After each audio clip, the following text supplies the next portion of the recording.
আমার ছোট ভাই নেশা করে এবং বাবা মায়ের সাথে খারাপ আচরণ করে, মা চাচ্ছেন আমি বাড়িতে ফিরে যাই, কিন্তু আমার স্ত্রী পর্দা করে এবং আমার বাড়িতে পর্দার পরিবেশ নাই, পারিবারিক ও পারিপার্শ্বিক কিছু সমস্যার কারণে বাড়িতে যেতে চান না, এই পরিস্থিতিতে আমার করণীয় কি? এটা একটা জটিল সমস্যা। আমাদের অনেকে আছেন যে স্ত্রী আসলে মায়েদের সাথে থাকতে চান না। কেন? কারণ তারা অনেক ডিস্টার্ব করেন, বিরক্ত করেন, ইত্যাদি ইত্যাদি। তো এক্ষেত্রে শরিয়ার বিধান হলো, সন্তান হিসেবে আপনি মা বাবার কাছে যাবেন, সেবা করবেন, লোক দিয়ে সেবা করার ব্যবস্থা করবেন, এটা আপনার কর্তব্য। কিন্তু স্ত্রীকে আপনি বাধ্য করতে পারেন না যে আপনার মা বাবা খারাপ আচরণ করে তারপরে সেখানে পড়ে থাকতে হবে, এই অধিকার আপনার না যে আপনি তাকে এটা বাধ্য করবেন। তবে স্ত্রীর এখানে একটা কর্তব্যের ব্যাপার আছে, নৈতিক দায়িত্বের ব্যাপার আছে। সেটা হলো যে স্বামী আমার ভরণ পোষণ সবকিছু দেয়, সবকিছু খেয়াল রাখে, স্বামীর মা বাবার আচরণে কষ্ট হলেও যদি আমি একটু সহ্য করি, কেন? স্বামীর দিকে খেয়াল করে যে স্বামী খুশি হয় তার মা বাবার প্রতি, যতটুকু সামর্থ্য কুলা, এখানে আননেসেসারি তাকে চাপ নিতে বলছি না, যতটুকু সামর্থ্য কুলা যদি করতে পারেন সেটা হবে সবচেয়ে ভালো, সেটা করা উচিত। যদি তিনি কোনো কারণে এটা না করেন, তাহলে বাই ল আইনগতভাবে কোনো স্বামী তার স্ত্রীকে এটা বলতে পারে না আমার মা বাবার কাছেই তোমাকে থাকতে হবে। বরং শরিয়ার দৃষ্টিভঙ্গি হলো স্বামী যেখানে থাকবে স্ত্রী সেখানে থাকবে, তার সামর্থ্য যদি থাকে। তাহলে মা বাবার জন্য কাজের লোক দিয়ে আপনি যেমন ব্যবস্থা করবেন, আবার আপনিও ঘন ঘন যাবেন, শুধু কাজের লোক দিয়ে হবে না। আর নাতিপুতি দেখার তাদের শখ আছে, এটা তাদের হক, অতএব তাদের দেখার ব্যবস্থা করবেন, তাদেরকে আনবেন, নিজে যাবেন। একই সাথে স্ত্রীর প্রতি কোনো অবিচার যেন না হয়, সাধ্য অনুযায়ী মা বাবার সাথে বেয়াদবি না করে সেটাও লক্ষ্য রাখবেন।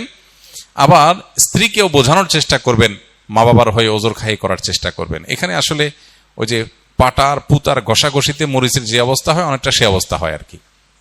এটুকু করা লাগে। সাংসারিক জীবনে একটু শান্তিতে থাকতে চাইলে বেশি পণ্ডিতি না করে এই পাটা পুতার মাঝখানে এই ইয়ের মতো, মরিচের মতো আপনার সহ্য করে পুরুষদেরকে থাকতে হয়। একদিকে মা বা বিরুদ্ধে, বাপের বিরুদ্ধে বউ নালিশ করবে, এগুলো শুনতে হবে, বউয়ের সান্ত্বনা দিতে হবে। আরেকদিকে মাকে বোঝাইতে হবে, মার কাছেও ঝাড়ি খাওয়া লাগবে, বউয়ের কাছেও ঝাড়ি খাওয়া লাগবে। দুই জায়গায় যদি আপনি ঝাড়ি খাইতে পারেন তাহলে আপনি আদর্শ পুরুষ। আর যদি আপনি দুই জায়গায় ঝাড়ি খাইতে না পারেন, বরং দুই জায়গায় ঝাড়ি দেওয়ার চেষ্টা করেন, মায়ের কাছে যে ঝাড়ি করেন, হ্যাঁ বউর সাথে এমন আচরণ কেন করলা, আবার বউরে বলেন হ্যাঁ আমার মার সাথে তুমি কেন করলা, তাহলে আপনার কপালে দুঃখ আছে। বুঝে আসছে কথা? দাম্পত্য জীবনে সব জায়গায় পণ্ডিতি করে চলে না। সারা জীবনে রাজত্ব করলেও ঘরে আইসা বিড়ালের মতো যথাসম্ভব মেও মেও করে চলার চেষ্টা করবেন, তাহলে ইনশাল্লাহ সংসার জীবনে দেখবেন শান্তি আর শান্তি, শান্তির কোনো শেষ নাই। আমাদের ফাউন্ডেশনে যত লোক স্বামী স্ত্রীর ঝগড়াঝাটি নিয়ে আসে আমাদের কাছে নালিশ নিয়ে, তা আমাদের মৌলানা দেলোয়ার এগুলো দেখাশোনা করেন। তো মৌলানা দেলোয়ার আজকে অনেক বছর, 5-6 বছর উনি আমাদের অফিসে এগুলো সামলান। প্রতিদিনই অনেকগুলো কেস আসে, স্বামী স্ত্রীর ঝগড়াঝাটি মিটমাট করার চেষ্টা করা, কাউন্সিলিং এর চেষ্টা করা, তালাকের মাসালা ইত্যাদি ইত্যাদি। তো মৌলানা দেলোয়ার তার অভিজ্ঞতার আলোকে বলতেছে যে দীর্ঘদিন পর্যন্ত স্বামী স্ত্রীর মধ্যকার এইসব বিষয়গুলো ডিল করার পর আমার অভিজ্ঞতার নির্যাস হলো দাম্পত্য জীবনের সুখের একটাই সিক্রেট আছে। সেটা কি? যেই ঘরে স্বামী তার স্ত্রীর কথা মতো চলে সেখানে কোনো অশান্তি নেই। শান্তির মূল মন্ত্র হলো স্ত্রীর কথা মতো চলা, ব্যাস, দ্যাটস ইট। এখানে এসে পণ্ডিতি চলবে না, যুক্তিভুক্তি দিয়ে চলবে না, সব জায়গায় যুক্তি চলে না। এখানে এসে একটু বেকুব সাজা, বোকাশোকা সাজা, সারা জগতে পণ্ডিত আপনি, কিন্তু এখানে এসে আপনি বোকা সাজলেন। বউ ঝাড়ি দিবে, ফেল ফেল করে চায় থাকবেন, বলবে বেকুব মানুষ, কিচ্ছু বুঝো না। আপনি হ্যাঁ তাই তো। এটা হলো আপনার শান্তির মূল মন্ত্র। আজ যদি বলে এই বেকুব কারে বললা তুমি, শত শত লোক চালাই আমি, তাইলে ধরা খাইছেন, তাইলে আপনার কপালে দুঃখ আছে, সব জায়গায় পণ্ডিতি করতে নেই। তো এই জন্য আবার বউয়ের কথা শোনার মানে এই না যে মায়ের সাথে ঝাড়ি দেওয়া, মার সাথে আরো বিড়াল হয়ে থাকতে হবে। বউয়ের কাছে যদি আপনি বিড়াল হন, মায়ের কাছে আরো বেশি বিড়াল হয়ে থাকতে হবে। এটা একরকম, এটাকে এনজয় করার মতো বিষয়, এটা মানসিকতার ব্যাপার। আপনি যে আগে থেকে নিয়তই করে নেন।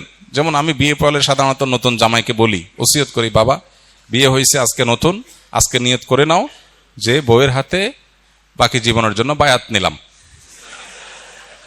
তাকে পীর ঘোষণা করে তার কথা উঠবস করব, এটা নিয়ত করে নাও আজকে, তোমার সুখ আমি লিখে দিতে পারি ইনশাআল্লাহ। আল্লাহর উপর ভরসা করে তোমার সুখ, দাম্পত্য সুখের গ্যারান্টি আমি আল্লাহর উপর ভরসা করে আমি তোমার লিখে দিতে পারি। শুধু নিয়ত করবা কি বায়াত করার, বাস। পীর সাহেব অনেক কিছু বলে, মুরিদ কিছু বলে না, তুমি সেরকম থাকবা। এর মানে এইটা না যে বউরে শাসন করা যাবে না। শাসনও করবেন এমন ভাবে যে আপনার শাসন শুনে বলবে যে বেকুব, দিন শেষে আপনি বেকুবই হবেন। কারণ পৃথিবীতে বহু চালাক মানুষ আছে, একজনও চালাক স্বামী নাই। পৃথিবীতে বহু চালাক পুরুষ আছে, কিন্তু কোনো চালাক স্বামী নাই। কারণ বউদের কাছে এমনিই সব বউরাই মনে করে স্বামীগুলো একটু বেকুব। যত শেয়ানা স্বামী হোক, বউ মনে করে কি, মনে করে কিচ্ছু বোঝে না, বেকুব কিসিমের। এটা সব ঘরে একই অবস্থা। আপনি যে মনে করেন যে আমার ঘরে অবস্থা, তাহলে ভুল হবে। আপনি আগে ভাগে নিয়ত করেন, তাহলে দেখবেন অশান্তি দূর হয়ে গেছে। বুঝে আসছে কথা? আর মায়ের কাছে তো আরো নরম হয়ে থাকতে হবে। তাহলে সেক্ষেত্রে দাম্পত্য অশান্তি এগুলো একটা সময় থাকে, এরপর আর থাকে না। এর মানে এই বলছি না আমি যে একেবারে বউ আপনাকে অন্যায় যা করে আপনি একেবারে তার কথা চলবেন। আপনার গল্লির ঠাওর ঠিক থাকবে, কিন্তু কৌশলটা থাকবে খুবই পোক্ত। আর নিয়ম হলো, ঝগড়ার সময় যদি কেউ বেকুব সাজতে পারে, সে আসলে জিতে যায়। কেন জিতে? কারণ হলো ওই মূল যুদ্ধের যে সময়টা চরম, ওই সময়টাতে শুধু একটু সহনশীল হলে, যুদ্ধ যখন থেমে যাবে, যুদ্ধবিরতি হবে, তখন আপনি এবার সুন্দর করে আপনার কথাটা বলেন, দেখবেন যে ইনশাল্লাহ অ্যাকসেপ্টেড হয়ে গেছে। আর শুরুতে তর্ক দিয়ে গেছেন তো ধরা খাইছেন, সামনে আর চলবে না। তো এই কৌশলগুলো রপ্ত করতে হয়, বিয়ের আগে ট্রেনিং নেওয়া উচিত ভালো করে, ইনশাআল্লাহ বিদিনিল্লাহ। আল্লাহ তাআলা আমাদেরকে দাম্পত্য জীবনে সুখ এবং শান্তি দান করুন। জাযাকুমুল্লাহ খাইর। সময় অনেক হয়ে গেছে, আজকে শেষ করি। বাকি প্রশ্নগুলো ইনশাআল্লাহ সামনের সপ্তাহে আমরা এগুলোর উত্তর দেওয়ার চেষ্টা করব। আমাদের স্কিল অ্যালামনাই বাইরা যারা আছেন তারা একটু বসেন, এখানে বসবেন না মাহফুজ। এরপর প্রশ্ন হলো, ভালো মা বাবা হওয়ার জন্য কোন বিষয়গুলো বেশি গুরুত্ব দেওয়া প্রয়োজন? সংক্ষেপে যদি বলতেন। আদর্শ মা বাবা, যে মা বাবা আল্লাহর কাছে রিওয়ার্ড পাবেন তাদের এই প্যারেন্টিং এর জন্য, সেই মা বাবা হওয়ার জন্য সবচেয়ে গুরুত্বপূর্ণ বিষয় হলো কোরআন এবং হাদিস একজন মা বাবার যে করণীয়গুলো, হুকুকুল আওলাদ বা সন্তান সন্ততির যে হকগুলো বলেছে, সেগুলো ভালো করে বোঝা এবং সেগুলো আমল করা। আমাদের দেশে মা বাবার অধিকার নিয়ে অনেক ওয়াজ হয়, আলোচনা হয়, সন্তানের অধিকার নিয়ে খুব বেশি ওয়াজ আলোচনা হয় না। কেন হয় না? এর একটা কারণ হলো যে মানুষ প্রকৃতিগতভাবে সন্তানের প্রতি দয়া মায়া করে। মা বাবার প্রতি মানুষের প্রকৃতিগত দায়িত্বশীলতা যতটা অনুভব হয়, মা বাবা সবসময় সন্তানদের খুশি করার জন্য, তাদের ভালোর জন্য চেষ্টাটা তুলনামূলক তার চাইতে বেশি করে, অর্থাৎ প্রকৃতিগতভাবে হয়। এই জন্য ওয়াজটা কম হয়। কিন্তু এটার কারণে যেটা হয়েছে, অনেক মা বাবা সন্তানের প্রতি কর্তব্যগুলো তারা বুঝেন না। কিয়ামতের ময়দানে কিন্তু এই কর্তব্য আদায় না করার কারণে আল্লাহর কাছে জবাব দিয়ে তার মুখোমুখি হতে হবে। এই জন্য আপনি মা বাবা হয়েছেন দেখে শুধু তাদের কাছ থেকে আপনার পাওনা আছে, আপনার কোনো কর্তব্য নাই, এমনটি মনে করার কোনো কারণ নাই। তো আদর্শ মা বাবা হওয়ার জন্য মা বাবা হিসাবে সন্তানের হকগুলো কি, সেগুলো জানা গুরুত্বপূর্ণ। যেমন ফর এক্সাম্পল, সন্তান পৃথিবীতে আসারও আগে থেকে তার হক শুরু হয়ে যায়। কিভাবে?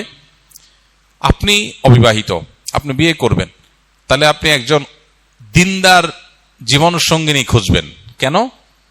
যাতে করে আপনার অনাগত যে সন্তান সন্ততি, তারা যেন দিনদার থাকে। মা যদি আল্লাহভীরু হয়, সন্তান আল্লাহভীরু হবে। ওই চিন্তা থেকে আপনি ভালো মা তালাশ করলেন, এটা কিন্তু সন্তানের হক আপনি আদায় করলেন। আর আপনি ওইটা মাথায় রাখলেন না, আপনি টাকা পয়সা অন্যান্য বিষয়গুলোকে মাথায় রাখলেন, তাহলে আপনার সন্তান দিনদার আদর্শবান আল্লাহভীরু হওয়ার বিষয়টাকে আপনি খেয়াল করলেন না, তাহলে সন্তানের অধিকার নষ্ট করলেন একরকম। ঠিক একইভাবে স্ত্রী সহবাসের সময় যে দোয়া পড়া হয়, এই দোয়ার মধ্যে কিন্তু অনাগত সন্তান যেন ভালো হয়, নেক হয়, শয়তানের পাকড়াও থেকে রক্ষা পায়, যেন দোয়া করা হয়। এটা কিন্তু সন্তানের চিন্তা থেকেই আসে।